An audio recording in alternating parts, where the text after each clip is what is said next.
નમસ્કાર દર્શક મિત્રો, શિનોર સમાચારમાં હું મેઘા અગ્રવાલ આપનું હાર્દિક સ્વાગત કરું છું. આપ જોઈ રહ્યા છો શિનોર સમાચાર અને જોઈએ આજના મહત્વના સમાચાર.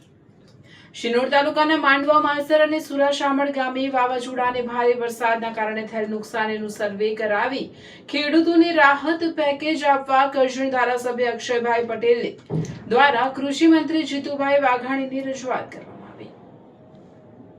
શિનોર તાલુકામાં તારીખ 10 અને 11 જુલાઈ 2026ના રોજ આવેલા ભારે વરસાદ અને વાવાઝોડાના કારણે ખેડૂતોને થયેલા પાકના નુકસાન મુદ્દે કરજણના ધારાસભ્ય અક્ષયભાઈ પટેલે રાજ્યના કૃષિ મંત્રી જીતુભાઈ વાઘાણીને પત્ર લખી તાત્કાલિક સર્વે હાથ ધરી અસરગ્રસ્ત ખેડૂતોને યોગ્ય રાહત પેકેજ આપવા રજૂઆત કરી છે.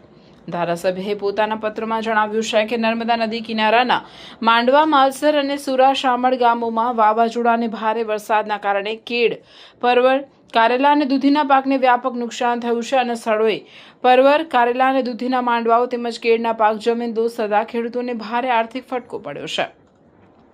આથી અસરગ્રસ્ત વિસ્તારોમાં તાત્કાલિક સર્વે હાથ ધરી પાકના નુકસાનનું મૂલ્યાંકન કરવામાં આવે તેમજ રાજ્ય સરકાર દ્વારા ખેડૂતોને યોગ્ય વળતર અને રાહત પેકેજ આપવામાં આવે તેવી માંગ કૃષિ મંત્રી સમક્ષ કરવામાં આવી છે.